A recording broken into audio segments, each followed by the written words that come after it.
Good morning all of you. Myself doctor Kumari Bharti, Jamshedpur, Jharkhand.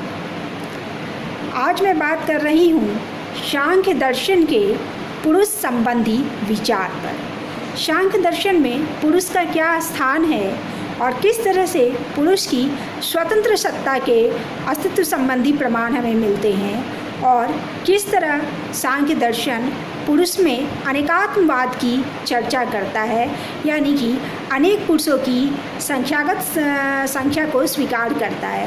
तो हम इन संबंधी विचारों को आज जानेंगे, समझेंगे। तो सबसे पहला है कि सांख्य दर्शन में पुरुष क्या है। तो मैं बता दूं कि सांख्य दर्शन जो है एक द्वैतवादी दर्शन है और सांख्य दर्शन के प्रणेता महर्षि कपिल है।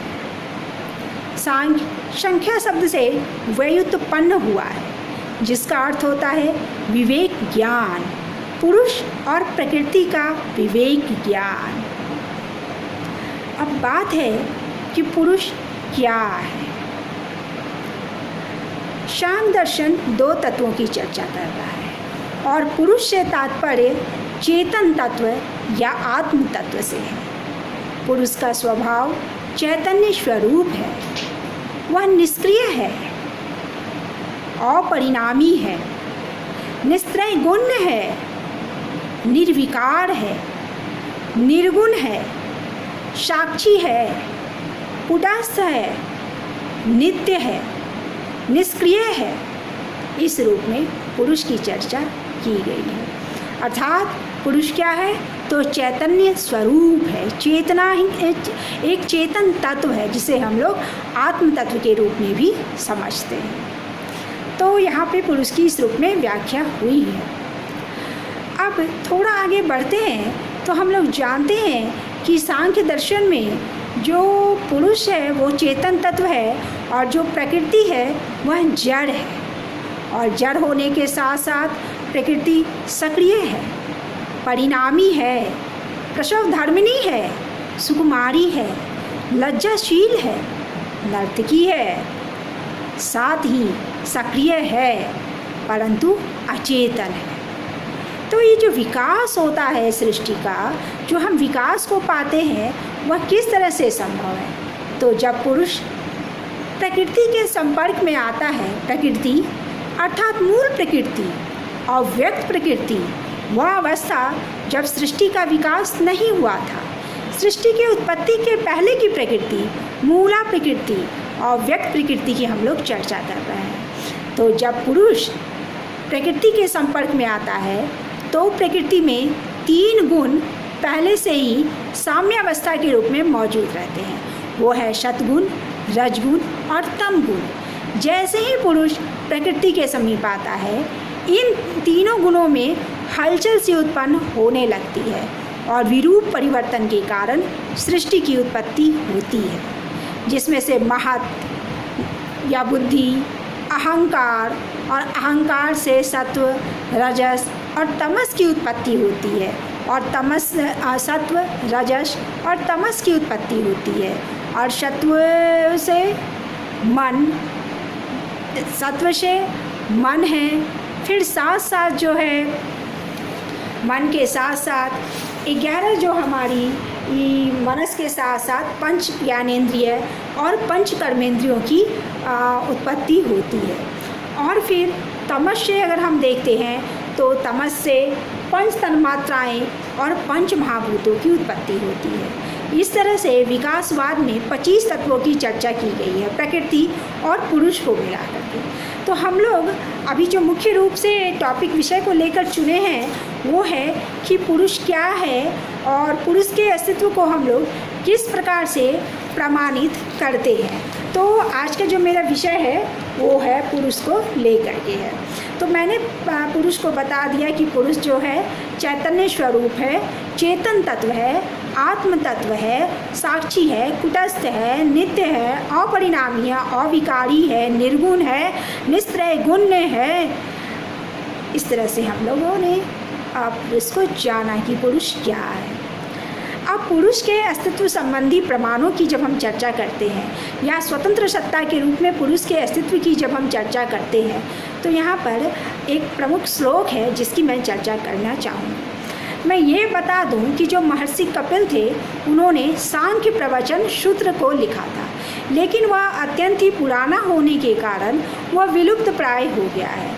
आजकल जो हम पढ़ते हैं वो मूल रूप से ईश्वर कृष्ण की सांख्य कारिका है, जिस पर वाचस्पति ने भी टीका लिखी है, जिसे हम लोग सांख्य तत्व कौमुदी के रूप में जानते जिसे हम लोग सांख्य तत्व कौमुदी के रूप में भी जानते हैं। ठीक है, तो इस तरह से है।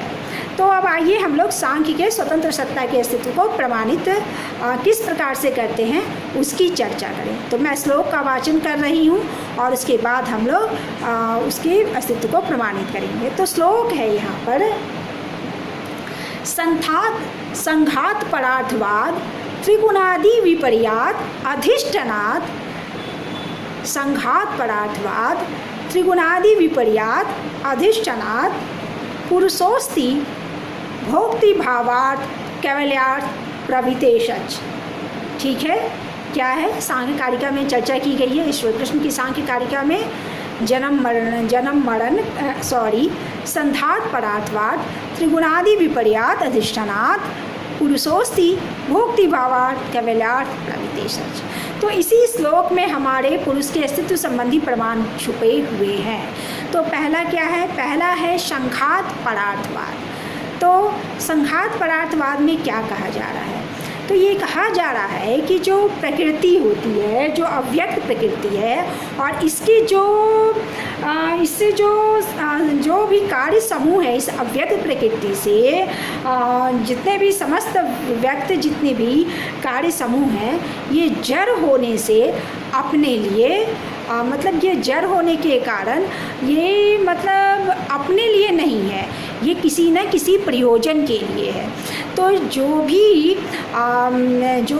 मतलब कि हम कह सकते हैं कि जो भी अव्यक्त प्रकृति कार्य करती है वह सभी किसी न किसी के प्रयोजन के लिए होता है।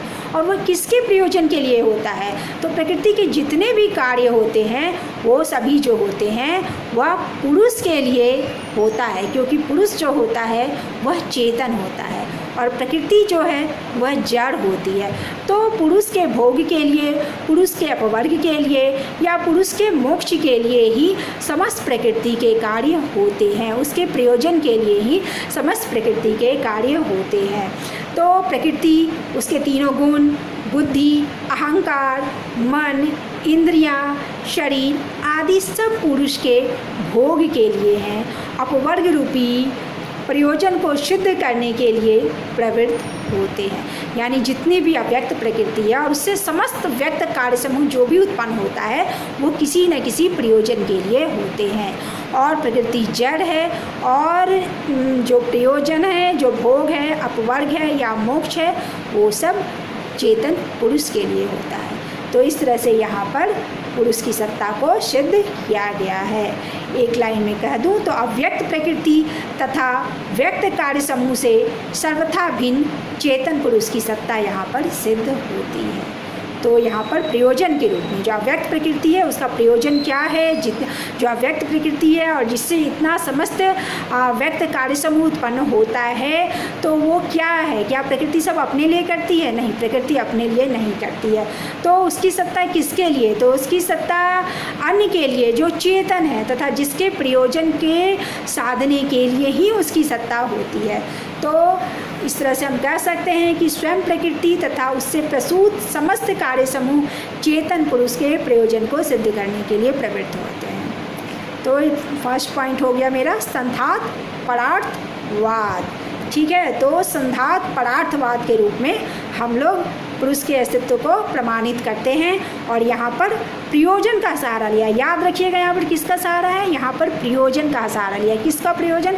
प्रकृति के, अव्यक्त प्रकृति के जितने भी कार्य समूह होते हैं सब किसी न किसी प्रयोजन के लिए होते हैं। किसके प्रयोजन के लिए होते हैं? वो चेतन तत्व के लिए होते हैं, वो पुरुष के प्रयोजन के लिए होते हैं, उसके भोग के लिए होते हैं, उसके अपवर्ग के लिए होते हैं, उसके मोक्ष की प्राप्ति के लिए होते हैं। अब दूसरी पॉइंट की मैं चर्चा करूँ तो दूसरी पॉइंट है त्रिगुणादि विपर्यात। तो त्रिगुणादि विपर्यात क्या है? तो प्रकृति और उससे जितने भी व्यक्त कार्य समूह हैं उस वह सब क्या है? त्रिगुणात्मक, यानी सब सत्व रजस तमस गुण से युक्त हैं।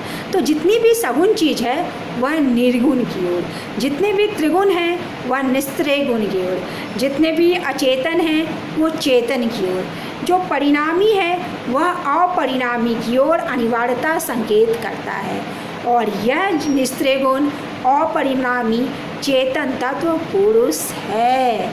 इस तरह से अगर हम देखते हैं तो अव्यक्त प्रकृति तथा व्यक्त कार्य समूह से नितांत भिन्न पुरुष की सत्ता सिद्ध होती है। इसी को इस तरह से समझाया गया। तो इसको क्या नाम दिया गया? त्रिगुणादि विपर्यात। तो त्रिगुणादि विपर्यात में हमने कैसे जाना? त्रिगुणादि विपर्यात में मैंने कहा कि अव्यक्त प्रकृति तथा उससे जितने भी व्यक्त कार्य समूह हैं उसमें वह सभी त्रिगुणात्मक है। सब में सत्व रजस तमस तीनों गुण मौजूद होते हैं।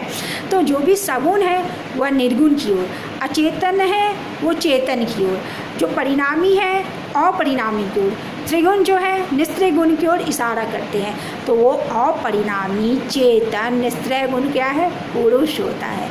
तो इस तरह से पुरुष की सत्ता सिद्ध होती है। अब इस तरह से हमारा हो गया। अब तीसरा जो पॉइंट है वो अधिष्ठानात है। तो अधिष्ठानात की जो हमारा तीसरा पॉइंट है अधिष्ठानात, तो यहाँ भी हम लोग पुरुष की सत्ता को सिद्ध करते हैं। यहाँ पर बताया गया कि हमारे जितने भी ज्ञान है, हमारा जो भी लौकिक ज्ञान है या सुख या दुख को जो हम अनुभव करते हैं उसका कोई ना कोई ज्ञाता अवश्य है। वह ज्ञाता ही हमारे सारे ज्ञान को चित्तवृत्ति को प्रकाशित करता है। और हमें जितने भी सुख दुख होते हैं उसका कोई ना कोई अनुभविता है, कोई ना कोई उसको अनुभव करता है। और वह चेतन तत्व है जो उसको अनुभव करता है या हमारे ज्ञान को प्रकाशित करता है या चित्तवृत्ति को प्रकाशित करता है। और वह कौन है? तो वह चेतन पुरुष है। तो इससे भी पुरुष की सत्ता सिद्ध होती है। और मैंने बताया था कि पुरुष क्या है? स्वप्रकाश है और स्वतः सिद्ध है। तो पुरुष स्वप्रकाश भी है और पुरुष स्वतः सिद्ध भी है।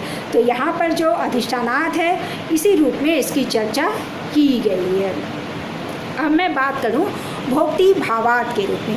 तो ये भोक्ति भावात क्या है?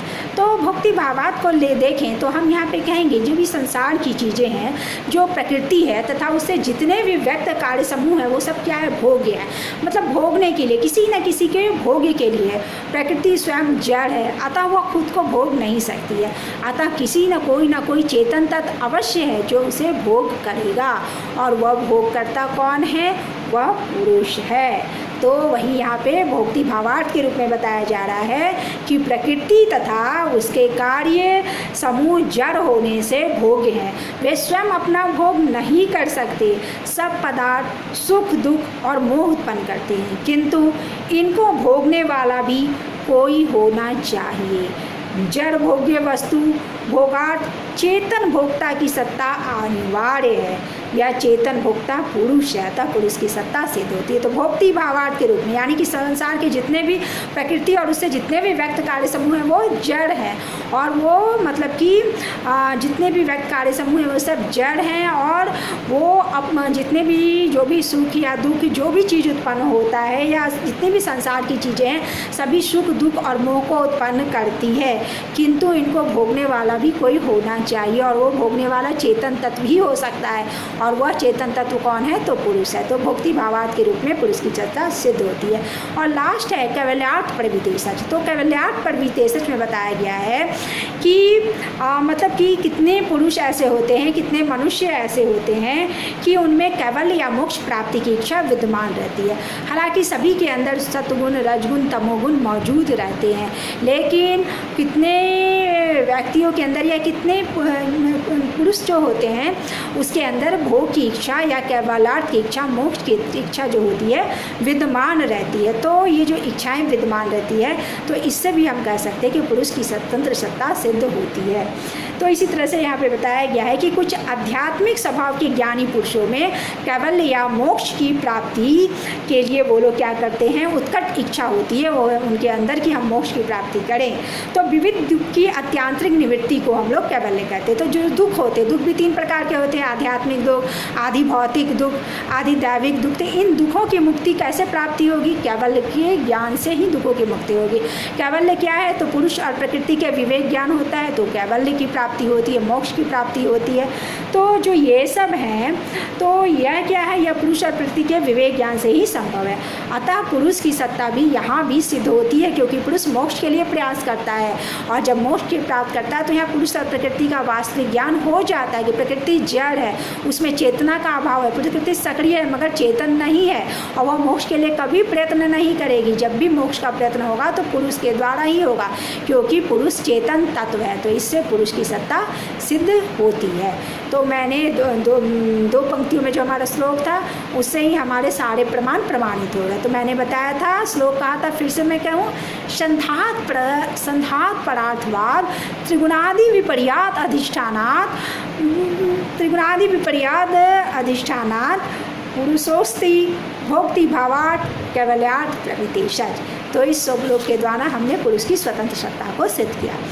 अब जैसा कि जैन दर्शन मानता है, जैसा कि मीमांसा मानता है, जैसा कि रामानुज मानते हैं, अनेक पुरुषों की सत्ता को, अनेक जीवों की सत्ता को उन्होंने स्वीकार किया है। तो शांग दर्शन मानते हैं कि जो पुरुष है स्वरूपता एक ही है और उनमें कोई गुणगत भेद भी नहीं है, लेकिन जब वो बद्ध जीव के रूप में प्रकट होता है तो वो संख्यागत भेद के भी रूप में दिखता है और उसमें गुणों में भी भेद पाया जाता है। तो पुरुष की अनेकता, यहाँ भी शांग दर्शन में भी पुरुष की अनेकता की चर्चा की गई है और उसे भी यहाँ पर सिद्ध किया गया है, जिसे हम पुरुष के अनेकात्मवाद के रूप में भी जानते हैं, जहाँ पुरुषों की अनेकता को प्रमाणित किया जाता है। तो उसके वहाँ भी एक श्लोक है और उस श्लोक के द्वारा ही हम पुरुषों की अनेकता को प्रमाणित करेंगे। तो मैं श्लोक का वाचन कर देती हूँ। जन्म मरण कर्णानाम प्रतिनियमादि युगपद प्रवितेशच पुरुष बहुत्व सिद्ध त्रैगुण विपर्याच्व। ठीक है, मैंने क्या कहा? जन्म मरण कर्णानाम प्रतिनियमादि युगपद प्रवितेशच पुरुष बहुत्व सिद्धम त्रैगुण विपर्याच्व। तो इस तरह से यहाँ पे बताया गया है। पहला है जन्म मरण कर्णानाम प्रतिनियमात्। तो जन्म मरण कर्णानाम प्रतिनियमात्, यहाँ पे बताया जा रहा है कि अगर पुरुष एक ही होते तो एक के जन्म लेने से सारे व्यक्ति का जन्म होता, एक की मृत्यु होने से सारे व्यक्तियों की मृत्यु होती। मगर क्या हम अपने वास्तविक जीवन में ऐसा पाते हैं? एक ही समय में हम देखते हैं कि कोई जन्म ले रहा है तो कोई मृत्यु को प्राप्त हो रहा है। तो इस तरह से हम जन्म मरण की विभिन्नता के आधार पर, भेद के आधार पर पुरुषों की अनेकता की बात करते हैं। तो वही आपकी जो पाठ्य पुस्तक है उसमें भी यही बताया गया है कि पुरुषों में जन्म, मृत्यु और इंद्रियों का भेद स्पष्ट रूप से प्रतीत होता है।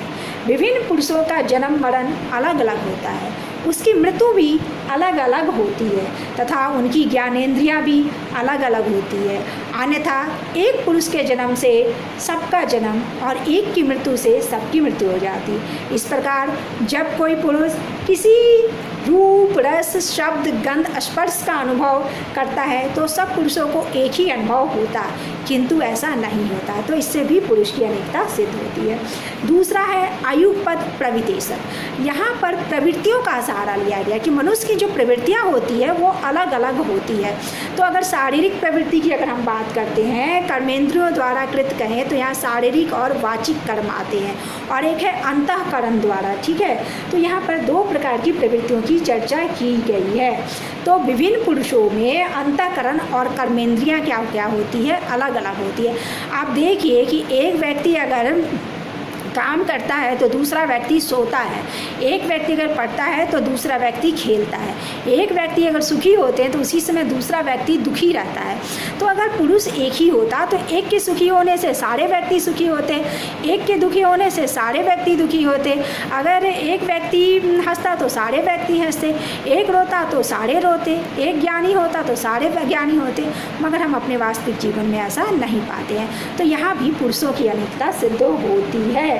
तो इसी तरह से यहाँ भी आपके पाठ्य पुस्तक, हमारे जो पाठ्य पुस्तक है सांख्य कारिका में, इसमें भी इसी तरह की चर्चा की गई है कि प्रवृत्तियों के आधार पर, कि जो मनुष्य की प्रवृत्तियाँ होती है तो उसके भी आधार पर हम देखते हैं कि अपने हम कर्मेंद्रियों को ले लें तो कर्मेंद्रियों द्वारा कृत जो होती है प्रवृत्तियाँ दो प्रकार की होती है। कर्मेंद्रियों द्वारा कृत शारीरिक होता है और वाचिक होता है, और अंतःकरण द्वारा कृत भी एक प्रवृत्तियाँ होती है जिसे हम लोग मानस कर्म करते हैं। तो इन दोनों द्वारा जो भी कर्म होता है हम देखते हैं कि वो अलग अलग तरह से हमें देखने के मिलती है। तो विभिन्न पुरुषों में कर्मेंद्रियाँ भी अलग है, सबकी अंतःकरण भी अलग है। इसी कारण एक व्यक्ति पढ़ता है तो दूसरा व्यक्ति खेलता है, एक व्यक्ति हंसता है तो दूसरा व्यक्ति रोता है, कोई चलता है, कोई खाता है, कोई पीता है। तो एक ही समय में वही बोलता, अलग अलग अलग अलग सारे कार्य होते हैं। तो जब एक पुरुष का बंधन से सबका बंधन और एक की मुक्ति से सबकी मुक्ति होती, किंतु अगर पुरुष एक ही होता तो एक का बंधन होता तो सबका बंधन, एक की मुक्ति होती तो सबकी मुक्ति, लेकिन हम ऐसा नहीं पाते। तो इससे भी पुरुष की अनेकता सिद्ध होती है। अब लास्ट एक पॉइंट है त्रिगुण्य विपर्यात च। तो मुक्त पुरुषों में अगर हम देखें तो यहाँ पर संख्यागत जो, अगर सांख्य दर्शन जो कहता है कि जो हमारे मुक्त पुरुष होते हैं वहाँ पर संख्यागत अभेद होता है, मुक्त पुरुष एक ही होते हैं, ठीक है। लेकिन जब पुरुष का प्रतिबिंब चित्त पर पड़ता है और प्रतिबिंब जब चित्त से जुड़ जाता है तो उसे लगता है कि वही वास्तविक वो शरीर के साथ जुड़ जाता है। जब मन बुद्धि और अहंकार से जुड़ता है, चित्त से जुड़ता है, तो उसे ही अपना वास्तविक स्वरूप समझ लेता। तो इस दृष्टिकोण से देखेंगे तो हमें कई सारे बद्ध जीव के रूप में हमें प्रतीत वहाँ पे प्रतीत होता है। तो मुक्त पुरुषों में केवल संख्यागत भेद है, स्वरूपता वे सभी क्या होते हैं, स्वरूपता पुरुष क्या होते हैं, समान होते हैं। बद्ध पुरुषों में संख्यागत एवं दूरगत दोनों भेद होता है। जो मुक्त पुरुष होती है उसमें सिर्फ आपको संख्या का भेद दिख रहा है, लेकिन सभी क्या है, सभी स्वरूप में समान होते हैं। लेकिन जो बद्ध पुरुष होते हैं उसमें संख्या का भी भेद होता है, उसमें गुण का भी भेद होता है। किसी पुरुष में सतगुण का प्रधान है तो किसी में रजोगुण का प्रधान है और किसी में तमोगुण का प्रधान होता है।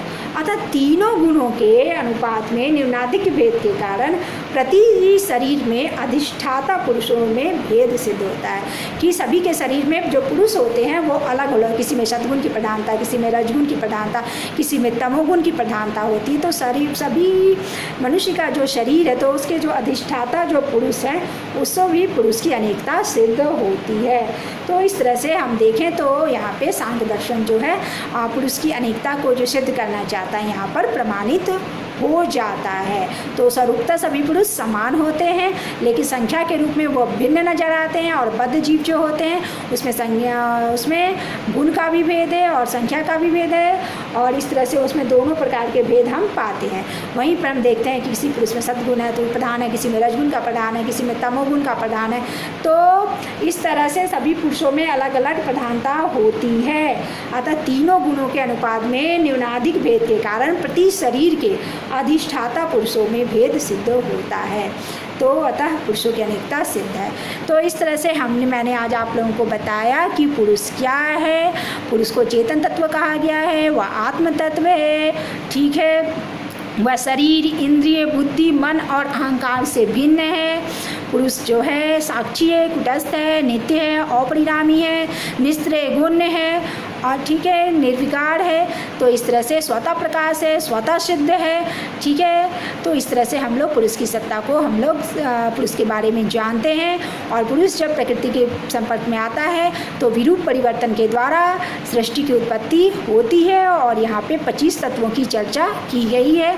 और जब हम पुरुष के अस्तित्व संबंधी प्रमाणों की हम लोगों ने चर्चा किया कि किस तरह से मैंने बताया एक श्लोक के द्वारा, संधात परार्थवाद त्रिगुणादि विपर्यात अधिष्ठानात पुरुषोस्ति भोक्ति भावार्थ कैवल्यार्थ प्रविदेशज। इस श्लोक में ही पांचों जो पुरुष के अस्तित्व संबंधी प्रमाण हैं वो छुपे हुए हैं।